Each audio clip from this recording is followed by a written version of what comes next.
Bonjour à tous et bienvenue, merci d'être là, bienvenue dans ce nouveau numéro des matinales de l'IMO. Alors, attendez, je coupe mon portable et je vais faire monter nos invités sur scène. Deux invités qu'on est ravis de recevoir cette semaine, qui nous font l'honneur de leur présence.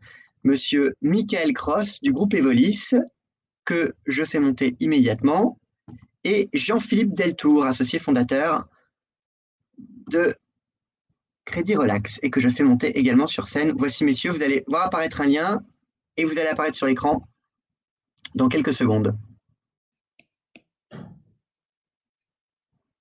Michael, bonjour. Bonjour. Vous allez bien? Très bien. Ça va? Merci d'être parmi nous. Merci. Bonjour Jean-Philippe. Bonjour. Vous allez bien? Très bien, merci. Alors messieurs, pour ceux qui ne vous connaissent pas, je vais peut-être vous laisser la main pour vous présenter. Michael, je t'en prie, tu commences. Oui, alors très rapidement, Michael Cross, directeur du département commerce Evolis depuis 4 ans. Je fais de l'immobilier depuis maintenant 22 ans. Préalablement, pendant 11 ans, j'ai eu mon cabinet de cession de fonds de commerce. Et donc, d'un point de vue plus précis concernant Evolis, c'est le 5e acteur français en immobilier d'entreprise et de commerce, avec 150 collaborateurs pour 1000 transactions par an environ. Très bien, merci. Jean-Philippe, peut-être une petite présentation également? Avec plaisir, merci. Donc, je suis un entrepreneur. J'ai fondé Crédit Relax avec mon associé Stéphane Kirsch il y a une quinzaine d'années. Nous sommes des courtiers en financement professionnel et nous accompagnons une clientèle composée d'artisans commerçants, de franchises, de professions libérales. Et nous finançons donc des acquisitions de fonds de commerce, de parts sociales, du financement d'exploitation, de matériel et également de murs commerciaux. Nous avons également une activité en parallèle de Crédit Relax qui est dédiée à l'immobilier professionnel, plus précisément aux professionnels de l'immobilier comme les marchands de biens, les promoteurs et les foncières. Et là, nous les accompagnons sur des financements long terme et court terme, en dette et fonds propres. Et cette activité est développée sous la marque Mandiri. Voilà. Donc, il y a deux activités, mais aujourd'hui, l'activité en question est celle de Crédit Relax, donc du financement des commerces. Très bien, messieurs. Écoutez, merci d'être parmi nous. Donc, les matinales de l'IMO, c'est un nouveau format qu'on a mis en place il y a 2 mois. L'idée, c'est d'avoir un ou plusieurs invités sur la base d'une interview assez courte en matinée et qui donne lieu systématiquement ensuite à un article qu'on publie sur la base des réflexions de nos invités. Donc, l'idée aujourd'hui, c'était d'avoir un petit regard croisé de votre part, messieurs, donc regard d'un broker et d'un courtier en financement, sur la question de l'immobilier commercial, sur les perspectives de l'immobilier commercial après cette crise que nous venons de traverser. Alors, le premier point que je voulais aborder, c'est peut-être plutôt pour toi, Michael. Quel est ton regard aujourd'hui sur les tendances du marché de l'immobilier commercial? Qu'est-ce que tu constates du point de vue du terrain au niveau de tes équipes? Écoute, depuis un moment, on a été surpris de voir un fort dynamisme. On a même la plupart des preneurs qui avaient un projet avant le confinement, qui l'ont maintenu et qui sont venus vers nous pour le faire aboutir. De nouveaux projets arrivent également et surtout, on a plusieurs acteurs qui se préparent pour saisir les opportunités à partir de septembre. Il y a déjà et il y aura des opportunités. J'ai un petit problème d'écho qui est embêtant. Oui, c'est ce que j'allais dire, petit problème technique d'écho. Ouais. Je vais essayer de voir régler ça.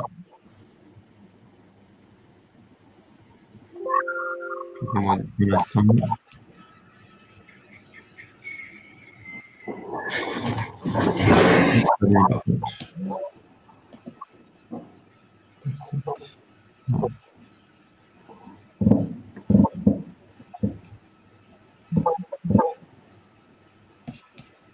Je suis désolé, je ne sais pas.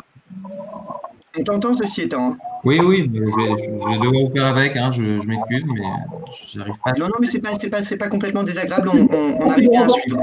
Mais c'est toi qui es dérangé, Michael, mais nous, on entend bien. D'accord, ouais. Ok, ça marche. Bon, dans ces cas-là, je vais faire avec. Ça roule. Donc oui, comme je vous disais, on constate qu'il y a quand même déjà des opportunités et qu'il y aura des opportunités pour différentes raisons. On a toujours les porteurs de projets qu'on avait avant le confinement, de nouveau sont arrivés avec des nouveaux projets et on a plusieurs acteurs avec qui on discute qui nous font part qu'ils ne viennent pas sur le marché pour le moment, mais qui sont là pour saisir les opportunités à partir de septembre. Donc, ce qui nous paraît évident, c'est que les opportunités vont avant tout profiter à ceux qui ont de la trésorerie et qui vont être capables de lever des fonds auprès de banques et d'investisseurs. Et surtout que plus les critères de recherche seront étendus, plus la probabilité de faire une affaire sera importante. Les deux points clés qu'on identifie auprès des bailleurs et des cédants, excusez-moi, je suis perdu, mais les deux points clés seront avant tout l'urgence des bailleurs et des cédants et la concurrence des autres preneurs, vu qu'il y a des micro-marchés. On n'a pas un marché, mais des marchés. Donc, on aura des négociations très différentes en fonction des locaux recherchés et des zones. Pour l'instant, on constate qu'il n'y a pas de baisse des conditions de location. Il y a beaucoup de projets qui sont assez similitaires et du coup qui vont se confronter, ce qui est plutôt favorable pour les bailleurs ou pour les cédants sur les zones tendues. Car en effet, s'il y avait avant 5 offres sur le marché et qu'il y en a une maintenant, mais qu'il y a toujours 20 demandes au lieu de 50, la balance reste favorable à l'offre. Alors ce constat, il a quand même une limite, c'est que le taux d'effort et la capacité de financement. Si la représentation est intenable, tout le monde va regarder le dossier, mais malheureusement, personne ne pourra y aller. Ok, ben, merci. Du point de vue des banques, peut-être, Jean-Philippe, ton regard aujourd'hui, première analyse post-crise. Oui, c'est intéressant d'indiquer aujourd'hui comment se positionnent les banquiers. Pendant le confinement, ils ont été, les banquiers professionnels qui s'occupent donc des comptes pro, ils ont été très sollicités. Ils ont mis en place les prêts garantis par l'État. Et certaines agences avaient parfois, nos partenaires, plus de 100 crédits à mettre en place, ce qui montre toutes les équipes étaient mobilisées, mais avec aussi le télétravail, ils se sont trouvés un petit peu déroutés et c'était délicat pour eux de toute façon de pouvoir étudier en parallèle des PGE, des dossiers de financement. Aujourd'hui, la situation est en train de se libérer, on va dire. Et par exemple, là, on échangeait avec un banquier de la Banque Populaire qui nous disait que demain, c'est son premier comité depuis fin février. Donc, historiquement, il y en a tous les 15 jours. Donc, pour montrer que finalement, c'est clair qu'il y avait peut-être peu de sollicitations, peu de financement demandé, mais également, les banques étaient un petit peu en position attentiste. Aujourd'hui, tous les banquiers que l'on contacte nous disent clairement qu'aujourd'hui, ils sont prêts à regarder les dossiers. Ça, évidemment, c'est un bon point. Mais les banquiers, finalement, vont tirer conséquence de la situation actuelle et ils vont regarder les dossiers un peu différemment. Donc, si on prend des dossiers de financement de commerce, si on prend par exemple de fonds de commerce ou de droit au bail, les banquiers vont être amenés à demander logiquement plus de fonds propres, car ils vont identifier que les dossiers aujourd'hui à la reprise mettront peut-être plus de temps pour décoller. Donc, il faut être sûr que dans les plans de financement, le besoin en fonds de roulement qui permet justement d'assurer de pouvoir tenir ce décollage soit suffisant. Donc, ils vont peut-être sûrement demander à ce qu'il soit un petit peu plus important que par le passé. Et également sur les chiffres d'affaires, donc sur les BP prévisionnels, les banquiers en général dégradent les comptes qu'on leur envoie pour valider que même en scénario catastrophe, finalement, l'emprunt peut être remboursé. Donc là, ils auront sûrement tendance à dégrader encore plus. Donc, il va falloir préparer des dossiers en tenant compte de ces paramètres. Et les banquiers également s'y préparent. Exemple qui date d'hier, mon associé me disait qu'un de nos partenaires, désormais, demande à avoir, dans le cadre d'une session, les chiffres d'affaires mensuels depuis janvier 2019. En gros, pour identifier quelle était la tendance et quelle était l'évolution du chiffre d'affaires avant et après le Covid, pour identifier si si réellement le prix est en bonne adéquation. Et donc les banques vont s'adapter et elles auront toutes un petit peu des nouvelles demandes. Donc ça me fait venir sur les prix, parce que les banquiers, lorsqu'ils reçoivent un dossier, évidemment, ils vont regarder certes le chiffre d'affaires que l'on propose dans le BP, mais également le prix d'acquisition. Et c'est clair que les prix des fonds de commerce ne seront pas les mêmes que ce qu'ils étaient début 2020. Donc, il faudra que les deals qui soient signés entre un cédant et un repreneur, évidemment, soient aux conditions de marché pour que derrière les banquiers suivent. Et ensuite, on peut parler peut-être de la disponibilité des banquiers. Certes, aujourd'hui, je suis en train de dire que ça, plutôt j'envoie des signaux positifs, que ça repart. Néanmoins, il risque d'y avoir peut-être des délais parfois de prise en charge, parce qu'il y a toujours du télétravail. Donc le temps de prise en charge, on ne le maîtrise pas. Et donc, un dossier qu'on peut transmettre à un banquier, s'il met 1 ou 2 semaines à pouvoir commencer à le prendre en charge, il va falloir le rajouter au processus habituel de traitement des dossiers, quoi. Donc, ça sous-entend aussi que dans les compromis, peut-être, du moins sur les 3-4 mois à venir, il va peut-être falloir faire attention et laisser un petit peu plus de temps, et surtout que les cédants acceptent que la situation est un peu délicate aujourd'hui, laisser un peu plus de temps. À partir du mois de septembre, tout va logiquement, ça devrait reprendre le cours passé, début d'année. Voilà. Donc, ça, c'est quelque chose que vous continuez à constater au sein de vos équipes, le fait que les banquiers continuent à être en télétravail pour la plupart et qu'il y a toujours une forme de désorganisation un peu des équipes, de ralentissement de prise en charge des dossiers. Même aujourd'hui, la situation commence un peu à se normaliser. C'est ça, mais il y en a toujours. La preuve, si aujourd'hui, comme je disais tout à l'heure, c'est le premier comité d'une banque depuis 2 mois et demi, depuis 3 mois, c'est un bon cas, quoi.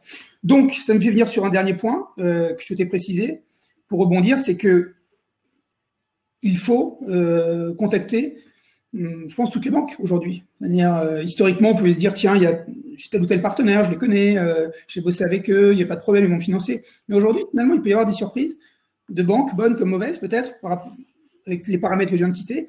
Et donc, moi, je conseille à aller voir un grand nombre de banques, quasiment toutes, et au sein des banques, évidemment, idéalement, d'avoir le bon contact, parce que c'est pas simple d'aller voir la bonne banque. Il faut également avoir la bonne personne qui connaît bien les process internes et qui défendra bien le dossier et l'amènera à bien. Voilà. D'accord, ok. Merci pour ce regard sur les banques. Je voudrais m'intéresser un petit peu, alors c'est peut-être plutôt pour toi, Michael, au positionnement que tu peux constater s'agissant des bailleurs aujourd'hui, dans ce contexte un petit peu post-crise. Est-ce que selon toi, il y a une tendance des bailleurs à accepter, par exemple, des baisses de montant du loyer? Est-ce qu'ils sont un petit peu plus flexibles au niveau des garanties? C'est quoi aujourd'hui la réaction que tu constates sur les dossiers de vos équipes? Alors, je vais répondre à ta question et après, j'essaierai de rebondir sur ce que vient de dire Jean-Philippe. Alors, tout d'abord, ce qu'on constate sur les valeurs locatives très hautes, c'est qu'aujourd'hui, on a beaucoup de propriétaires qui sont à l'écoute de baux dérogatoires de 18-24 mois afin de remplir les locaux, le cas échéant, rapidement, s'il y a une opportunité, et de se permettre de pouvoir relouer en bail 369 ou bail 6910 à l'horizon 2022, le cas échéant avec des conditions plus chères. Donc, on arrive à avoir quelques ristournes sur des baux dérogatoires sur les valeurs locatives très hautes, mais parce que le bailleur se donne une opportunité. Par contre, on n'a pas de ristourne si le client veut absolument un bail longue durée.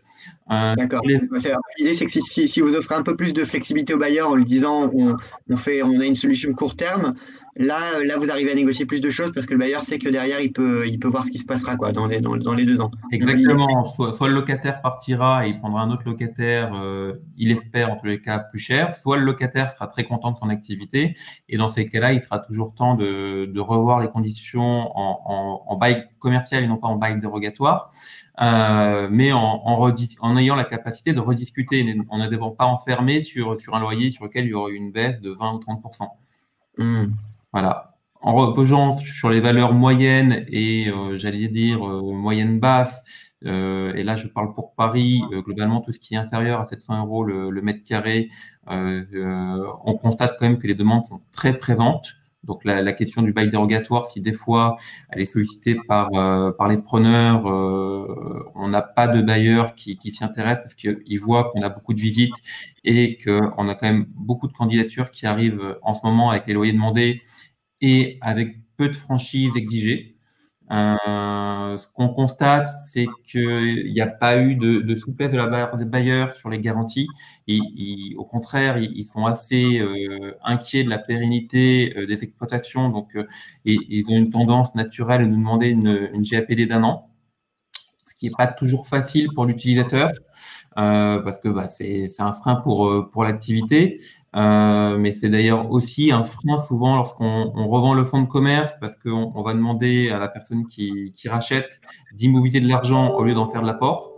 Donc à ça, je voulais mettre en avant deux hypothèses. La première, c'est qu'aujourd'hui, on commence à avoir des assurances qui viennent sur le marché de la garantie bancaire et qui proposent tout simplement aux locataires des cotisations pour mettre en place en leur nom vis-à-vis du bailleur des garanties bancaires et le cas échéant même de financer le dépôt de garantie. Qui permet de ne pas immobiliser la trésorerie et de l'utiliser pour le grand fonds de roulement. Donc ça reste néanmoins au bon vouloir du bailleur, et comme c'est une nouvelle solution, beaucoup de bailleurs peuvent se montrer frileux sur le sujet. Et nous, ce qu'on est en train de regarder sur plusieurs dossiers en ce moment, et je profite de la présence de Jean-Philippe pour le valider, c'est de tout simplement proposer aux bailleurs de transformer la garantie bancaire à première demande en un droit d'entrée. L'idée pour nous, en fait, c'est de dire l'avantage pour le bailleur, c'est que ça lui permet d'avoir la trésorerie qui rentre tout de suite et qui peut lui être utile s'il a des emprunts à rembourser et ou des locataires en difficulté. Et ça peut être intéressant pour le preneur, tout simplement parce que se faire financer 30 000 € sur 7 ans, ça permet de voir venir et d'avoir de la trésorerie. Donc, je voulais te poser la question, Jean-Philippe, pour toi, est-ce que tu es en mesure de faire financer ce droit d'entrée à nos utilisateurs? Ouais, c'est une très bonne alternative que tu proposes, parce que le droit d'entrée, au même titre qu'un droit au bail ou qu'un fonds de commerce, peut se financer sur 7 ans, comme tu le précisais. On peut prendre un exemple chiffré. Prenons un total, un projet dont le montant total est de 200 000, sur lequel on a 50 000 d'apport, et on a une garantie à première demande de 30 000. La garantie à première demande n'est jamais financée par les banquiers. Du moins quand on se lance. Ensuite, quand on a une certaine taille, évidemment, ça peut être envisageable. Donc, ça sous-entend que sur les 50 000, il y a déjà 30 000 qui sont de toute façon pris pour la garantie à première demande. Il reste 20 000. 20 000 sur 200, c'est 10% d'apport. Pas évident d'aller négocier auprès d'un banquier, sauf si on a vraiment un super profil et qu'on achète à un prix incroyable. Si on prend l'option du financement du droit d'entrée, on se retrouve avec un dossier où on a donc 200 plus 30, donc 230 de total projet, et sur lequel on a 50 000 € d'apport qui sont réellement de l'apport sur la totalité. Et donc là, si on fait le calcul, on se retrouve sur un apport supérieur à 20%. Ce n'est plus la même chose. Donc, on se retrouve dans une situation où le dossier est plus finançable et avec les avantages que tu as cités auparavant pour les deux parties. Donc oui, c'est assez gagnant-gagnant. Ça me fait rebondir sur un point. On parle d'apport. Les fonds propres vont vraiment être, je pense, le nerf de la guerre là, sur les mois à venir. Et c'est vrai que c'est souvent un point sensible parce que porteur de projet qui se lance dans une acquisition et parfois peut être un apport un peu on va dire, léger par rapport au projet. Donc, il va falloir chercher toutes les solutions pour donc que ce soit auprès de proches, aller chercher de la love money auprès des friends and family, et parfois c'est des petits montants qui vont permettre d'avoir l'apport suffisant qui permettra de convaincre le banquier. On peut aussi envisager, et certains établissements l'ont déjà réalisé, de lancer un petit emprunt obligataire auprès d'une communauté déjà identifiée ou de se faire accompagner aussi en ce sens. On peut également citer le financement participatif, le crowdfunding, où aujourd'hui il y a un grand nombre de plateformes qui sont présentes, qui sont capables de faire du financement amortissable, mais aussi de l'in-fine. Donc de l'in-fine peut être considéré comme de l'apport si la période est assez longue. Et du moment où on a des sociétés qui ont 2-3 ans d'existence et qui ont des bilans, des bons bilans, c'est une solution qui est envisageable. Aujourd'hui, voilà, donc ça c'est le point sur les fonds propres. J'en profite peut-être pour vous donner une petite tendance sur les taux. Un courtier doit parler un peu de taux tout de même, quoi. Aujourd'hui, il y a une volatilité qui, à mon avis, va s'installer. Et donc, sur du fonds de commerce, on peut aujourd'hui trouver des financements à 0,7% sur 7 ans comme du 1,50. Donc, on a plus de 100 points de base d'écart facile sur des taux. Et également sur des murs, donc sur une durée de 15 ans. On devrait aujourd'hui osciller entre 1,30 et 2,50 suivant les régions et suivant les dossiers. Les banques, des banques nous ont donné quelques informations parce qu'on a la chance d'être en relation avec les comités de crédit. Donc, il y a des banques qui nous ont dit, par exemple, tiens, nous, actuellement, on ne prend pas de CHR. Bon. Ou désormais, nous, sur les 3 mois à venir, on demandera 50% de fonds propres. C'est les infos que nous, on a en tant que professionnels parce qu'on est en relation avec les décideurs. Mais ce n'est pas sûr qu'en agence, lorsque les porteurs de projets rencontrent les banquiers, que cette information soit même connue directement dans les agences et qu'elle soit transmise dès le départ. D'où mon conseil de tout à l'heure, allez voir un grand nombre de banques. D'accord. Ok, bah écoute, merci beaucoup. Est-ce qu'on peut recentrer un tout petit peu l'analyse de votre regard sur le marché du droit au bail des cessions de fonds de commerce, si tu as des observations à nous faire de ce point de vue-là, Michael? Alors oui, c'est un marché sur lequel on a bien bougé aussi sur les 30 derniers jours. Toutefois, et contrairement aux locations que je vous évoquais tout à l'heure, où on tient les loyers aujourd'hui, les offres de reprise sont souvent très agressives avec des propositions qui sont inférieures de 25 à 50% au prix demandé par le cédant. Aujourd'hui, on essuie beaucoup de refus de la part de cédants qui résistent et qui veulent voir comment va se décanter le marché dans les mois à venir. S'ils sont pas dans l'urgence, et comme l'évoquait Jean-Philippe un petit peu plus haut tout à l'heure, l'année 2020 est clairement pas une bonne année pour céder, mais il faut pas oublier que 2021, on aura une répercussion des mauvais bilans 2020 lorsqu'on va vouloir financer un fonds de commerce, donc ça devrait ne pas être une bonne année non plus en termes de valorisation. Donc il y a une vraie réflexion effectivement pour les cédants aujourd'hui, c'est soit de partir dans l'idée de rester 3-4 ans, soit s'il y a une session à faire cette année ou l'année prochaine, d'accepter malheureusement qu'il y aura une perte par rapport à la valeur qu'ils pouvaient espérer encore l'an dernier. Pour certains utilisateurs qui recherchent des fonds de commerce, ils ont tout un ensemble de raisons pour lesquelles ils recherchent le fonds de commerce, mais je veux aussi attirer l'attention à des utilisateurs qui recherchent avant tout des locations et qui des fois on dirige vers le fonds de commerce, c'est que ils peuvent avoir des opportunités intéressantes sur ce marché-là. D'une part, parce qu'ils peuvent trouver des fois des locaux qui sont clés en main avec quasiment pas d'investissement supplémentaire à faire et souvent un gain par rapport au coût d'aménagement qu'ils auront eu sur une création et parfois même donc un flux de clients existants qui leur permet de gagner en fonds de roulement. Et aussi parce qu'on a encore aujourd'hui des fonds de commerce où on a des loyers qui sont parfois 2 à 3 fois inférieurs au prix du marché. Et donc, il y a une capitalisation à faire sur ces temps et un effet levier intéressant. Là encore, mais encore plus que sur les locations, on a une question de rapport de force entre le cédant et le cédant. Ce qui va déterminer pour lui ce qu'il peut faire, c'est la situation financière et les conditions de son bail. Parce que là, on va pas l'aborder aujourd'hui, mais forcément, un bail où il reste une durée assez courte, c'est pas facile, je pense, pour Jean-Philippe à financer et c'est compliqué pour nous à vendre.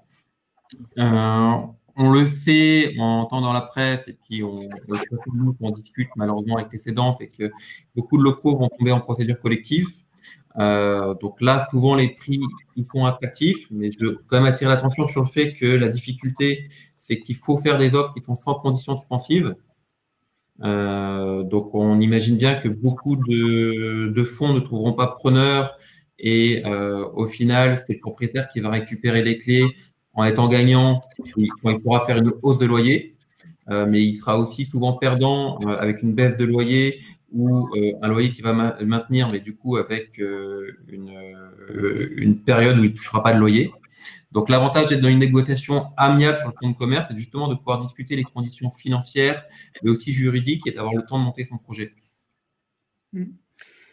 C'est vrai que vous, broker, vous allez là sûrement être confronté dans les semaines à venir à des dossiers délicats pour réconcilier les attentes des cédants et des repreneurs, et vous allez devoir être inventif, je pense.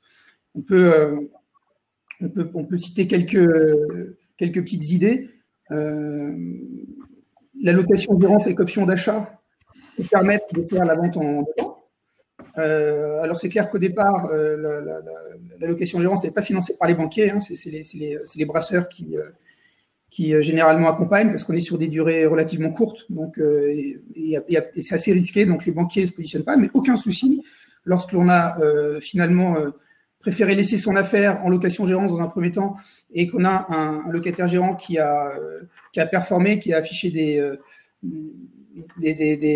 beaux chiffres, aucun sujet pour par la suite financer le fonds de commerce. On peut envisager que une partie du loyer qui était payé vienne en déduction du prix. Donc ça, c'est subventions les deals qui sont faits. On peut aussi envisager des crédits vendeurs qui aujourd'hui pourraient être intéressants lorsqu'on va se retrouver dans le cas d'un cédant qui reste ferme sur un prix un peu élevé et d'un repreneur qui a certes un bon profil, mais qui pourrait avoir, on va dire, peut-être des fonds propres qui soient justes. Donc, l'idée qu'un cédant accepte de faire un crédit vendeur à côté de la banque, donc pas un crédit vendeur qui viendrait en substitution de l'apport, mais plus qui viendrait réduire l'exposition de la banque. Donc, en gros, ça permettrait finalement, oui, de convaincre le banquier, à condition même que ce crédit vendeur ne soit pas sur une période trop courte. Parce que s'il est sur 3 ans, il y a un décalage trop important avec le crédit sur 7 ans, donc il faudrait idéalement qu'il soit sur 5 ans. Et également, crédit vendeur me fait penser à une technique qui est régulièrement utilisée dans les sessions de PME, qui est le complément de prix, qui se pratique peu dans le commerce, mais pourquoi pas? Ça pourrait être aussi une idée. Aujourd'hui, on veut vendre plus cher, on souhaiterait vendre plus cher, et finalement, on a un preneur qui au contraire, au vu de la situation, dit plutôt, ben non, je vais me positionner sur un prix inférieur. Dire, si demain je performe en termes de chiffre d'affaires, je suis prêt à reverser une partie de la richesse que j'aurais générée. C'est un alignement des intérêts du cédant et du repreneur au vu de la situation actuelle. Et ça peut être, parfois, peut-être sur certains deals, une solution pour négocier, pourquoi pas, et obtenir qu'il y ait un accord entre un cédant et un repreneur. Bien. Okay, merci, messieurs. Effectivement, pour rebondir rapidement sur ce que disait Jean-Philippe sur ce point-là, c'est que il est évident qu'un cédant qui sera vraiment dans l'urgence, une vente où il n'y a pas de crédit, ça sera un argument puissant pour baisser le prix. Donc effectivement, ça peut être un mix entre une vente sans crédit bancaire, mais avec un earn-out ou un crédit vendeur en complément. Mais c'est là où effectivement il y a un vrai levier pour certains acteurs d'avoir des opportunités. Après, malheureusement, vous avez certains cédants qui ont une situation dramatique aujourd'hui avec plusieurs problèmes. C'est qu'ils ont un loyer qui est très élevé et ils vont acheter un fonds de commerce il y a moins de 24 mois et ils ont encore un remboursement qui est important et qui souvent sera supérieur au prix que proposent justement les repreneurs. Et des fois, ils cumulent en plus un leasing pour le matériel et des dettes locatives. Ce cédant, il est coincé. Souvent, il est caution solidaire sur ses prêts. Le prix proposé ne couvre pas les dettes et on a des vrais sujets avec ces cédants-là. Ouais. Et il y a deux scénarios qui finalement peuvent s'envisager. Soit ils décident de ne pas vendre et ils maintiennent l'activité. Et s'ils ont des dettes trop élevées, comme tu disais, et difficiles à surmonter, faire appel à un administrateur judiciaire qui pourrait être mandaté sur une mission de négociation de la dette peut être pertinent. On peut penser tout de suite que le coût d'un administrateur pourrait être rédhibitoire. Il y a certaines études qui sont spécialisées pour l'accompagnement des fonds de commerce et qui peuvent apporter des solutions. Donc, il faut identifier les bonnes personnes. Mais si on obtient de pouvoir proroger son crédit, tout simplement, quand on est aujourd'hui avec des chiffres d'affaires très bas, ça peut permettre tout simplement de passer cette mauvaise étape. Et l'autre option, c'est en cas de cession. Et là également, finalement, essayer de négocier la dette, c'est évidemment toujours un bon point. Et là, pertinent et logique que ce soit un avocat qui accompagne pour négocier aussi cette dette et également accompagner sur la vente de l'actif. Et donc, on sait que les banques ont passé des provisions assez importantes dans leurs comptes et pour se préparer justement à pouvoir aux négociations à venir. Et donc, on peut imaginer que ça va permettre de faciliter les transactions. Voilà. Très bien. Tu as, je pense, tout à fait raison, Jean-Philippe, de rappeler l'importance d'avoir recours, notamment à l'administrateur judiciaire, dans certains cas, d'avoir le réflexe. Nous, c'est un message qu'on essaie de véhiculer très régulièrement auprès de nos clients. D'abord, d'avoir le réflexe des procédures préventives, de s'y prendre à l'avance quand les difficultés arrivent et d'avoir le réflexe de la négociation. Et un autre point qu'on rappelle, qu'on martèle régulièrement depuis le début de la crise à nos clients commerçants, il y a des ordonnances qui ont été passées dans le cadre du Covid-19, notamment des ordonnances très intéressantes en matière de procédures collectives qui vont permettre aux commerçants les plus en difficulté jusqu'à 3 mois après la fin de l'état d'urgence, donc ça nous amène jusqu'au début octobre, quasiment aujourd'hui avec la prorogation, qui vont pouvoir permettre aux commerçants de se placer éventuellement en sauvegarde judiciaire, alors même que normalement les conditions dans lesquelles ils se trouvent sont des conditions qui ne leur donneraient l'alternative que du redressement judiciaire. Voilà, donc c'est vraiment important quand les difficultés s'accumulent aujourd'hui d'avoir ces réflexes-là. Parce que je pense que là, les procédures collectives vont être à même, procédures collectives et préventives, de être un vrai outil d'aide pour les commerçants les plus en difficulté pour passer le cap de cette crise et envisager peut-être après, si les difficultés sont résorbées, une cession dans un autre cadre quand le marché aura encore évolué. Messieurs, je tenais sincèrement à vous remercier de votre participation et à tous de nous avoir écoutés. Je rappelle que d'ici probablement 1 ou 2 journées, l'article, le résumé avec le lien replay de cette interview sera disponible sur notre site, qu'on diffusera également sur les réseaux sociaux, que Michael et Jean-Philippe sans doute diffuseront également de leur côté avec les liens. Merci à tous. En tous les cas, je vous souhaite à tous une très très bonne journée et à très très bientôt. Merci beaucoup. Merci, à bientôt. À bientôt. Au revoir, messieurs.